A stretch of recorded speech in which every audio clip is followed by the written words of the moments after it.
Today's product review is the Tefal Easy Fry XL Surface air fryer, also known as the Easy Fry Pizza. I'd been looking for an easy to use air fryer for a while, which I could cook pizzas and wasn't too big in physical size or too expensive, and I came across this little gem. It was an impulse buy and I'm glad that I did, which is why I'm reviewing it. I picked it up at the very attractive price point of around £80. A quick look from Amazon and 244 reviews, it scored 4.6 out of 5. Today's episode is why I purchased it, how to use it, pros and cons, and should you buy it. I've owned the air fryer for around 4 months now and I use it daily, either on my sailboat, home, or when I'm working in hotels, so this is why it's in the condition that it is. My review channel is new, and with that I'd appreciate it if you could take the time to leave a comment, like the video and subscribe, as the criteria of being monetized on YouTube is 1,000 subscribers.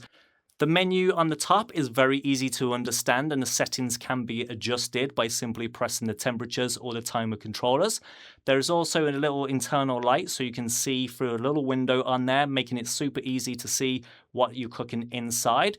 There are 8 preset menus along with frozen pizza and fresh pizza option, and you use the little chef's hat to guide yourself through it. Underneath the cooking tray there's a heating element and there's one above the tray as well, so you get a nice even cook. I don't own a toaster, so I actually use the air fryer and you can fit 4 slices in there. If you are using it for like a camper van or caravan, it does run at 2,200 watts. You can make a lot of different things. So here I'm making an all-day brunch. So I've got 6 sausages and half a bag of chips. And then later on I go to add some bacon inside. I would note, if you're making something like a chicken quesadillas, for example, and you've got the tortilla bread, because it's light and you've got the fan inside, what it can do is move the tortilla bread close to the element and you start burning the tortilla bread. So just make sure if you are doing something like that, that it's kind of compressed so it won't flap around anywhere. But you can use the light to see inside just to double check. And you can see how it's come out nice and crispy. Let's have a look at the type of pizzas that you can cook. So here we have a Pizza Express Margherita, and you can see the physical size here. So it will fit pizzas up to 10 to 11 inches, and it's quite a deep basket that you get there. They don't quite fit the larger premium pizzas that you get. For example, the Sainsbury's, the Taste the Difference ones, or the Morrison's kind of range. But what I do is I just chop the ends off and make them into garlic bread. And the ability to cook pizzas is fantastic.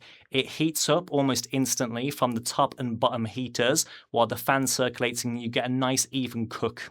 Let's talk about the cons. Removing the tray when it's hot is hard to do one-handed when you've got weighted food on there. So there's not much to grab a hold of at the bottom, and this bit actually gets quite warm from the center. So you do need to use both hands really to put it down somewhere. So if you think that you need to move some out of the way and you just want to use one hand, it is quite tricky to do that. That's the only kind of downside to it.